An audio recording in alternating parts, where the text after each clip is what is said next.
Γεια σας παιδιά, πάμε να μάθουμε ιστορία της τρίτης δημοτικού. Είμαστε τις περιπέτειες του Οδυσσέα και θα δούμε το κεφάλαιο 5, ο Οδυσσέας στην Ιθάκη. Όταν ο ήλιος ανέτειλε, ξύπνησε ο Οδυσσέας. Όμως υπήρχε ομίχλη γύρω του και δεν κατάλαβε πως ήταν στην Ιθάκη. Ήρθε τότε η θεά Αθηνά, σκόρπισε την ομίχλη και ο Οδυσσέας κατάλαβε πως βρισκόταν επιτέλους στην Ιθάκη. Γονάτισε κλαίγοντας και φίλησε το χώμα της πατρίδας του και η Αθηνά του είπε: «Οδυσσέα, στο παλάτι σου έχουν μπει πολλοί μνηστήρες που κάθε μέρα τρώνε και πίνουν και θέλουν να παντρευτούν την Πινελόπη, τη γυναίκα σου, και να γίνουν βασιλιάδες της Ιθάκης. Η Πινελόπη όμως κλαίει αδιάκοπα και περιμένει να γυρίσεις. Τώρα όμως πήγαινε στην καλύβα του πιστού χειροβοσκού σου, του Εύμεου, και περίμενε εκεί τον γυρισμό του γιού σου, του Τηλέμαχου, που έρχεται από ταξίδι. Είχε πάει στην Πύλο και στη Σπάρτη να μάθει από το Μενέλαο και από το Γερονέστορα νέα για σένα».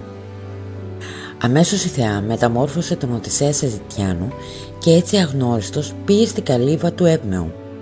Ο Εύμεος δεν τον γνώρισε, όμως τον φιλοξένησε πρόθυμα και ο Οδυσσέας έμεινε εκεί όλη τη νύχτα. Την άλλη μέρα έφτασε στην καλύβα ο Τηλέμαχος και ο Εύμεος πήγε στην πόλη να πει στην Πινελόπη ότι ο γιος της γύρισε από το ταξίδι.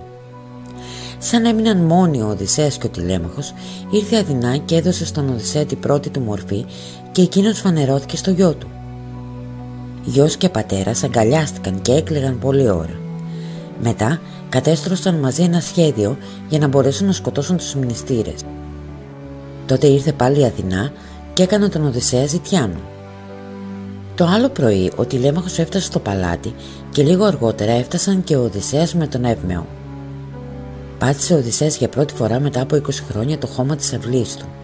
Κανένας δεν τον γνώρισε. Μόνο ο Άργος, το πιστό σκυλί του, που γέρικο πια, περίμενε το αφεντικό του να γυρίσει. Όταν τον είδε να μπαίνει στην αυλή, κούνησε την ουρά του χαρούμενο. Ο Οδυσσέας το πλησίασε και το χάιδεψε δακρυσμένος. Μετά από λίγο ο Άργος, αφού είδε τον Οδυσσέα που γύρισε, ξεψύχησε. Μπήκε μετά ο Οδυσσέας στο σπίτι του και βρήκε τους μνηστήρες να τρώνε και να πίνουν. Κάθισε στο κατόφλι του σπιτιού και ο Τηλέμαχος του έφερε να φάει.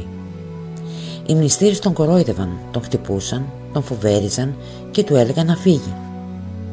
Έμαθε όμως η Πινελόπη από τον Εύμεο πως ήρθε ένας ζητιάνος από μακριά στο σπίτι της και ήθελε να τον δει, να τον ρωτήσει μήπως ήξερε κάτι για τον άντρα της.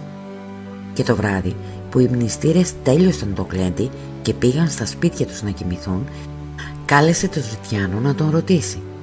Πρώτα όμως κάλεσε την Ευρίκλεια, την πιο πιστή της σκλάβα, να πλύνει τα πόδια του ξένου. Η Ευρίκλεια έφερε μία λεκάνη και νερό, μα καθώς του έπλυνε τα πόδια έπιασε ένα σημάδι που είχε ο Οδυσσέας πάνω από το δεξιό του γόνατο και τον γνώρισε αμέσως. Πήγε να φωνάξει, όμως εκείνος πρόλαβε και της έκλεισε το στόμα. «Αν μ' αγαπάς, κράτα το στόμα σου κλειστό», της είπε. Μετά μίλησε με την Πινελόπη, όμως δεν της φανερώθηκε. Μόνο την παρηγόρησε λέγοντάς της πως ο Οδυσσέας θα ερχόταν σύντομα. Η Ευρίκλεια του έστρωσε κρεβάτι να κοιμηθεί, μα ο ύπνος δεν τον έπαιρνε. Ευχαριστούμε που ήσασταν μαζί μας και σας περιμένουμε στο επόμενο μάθημα.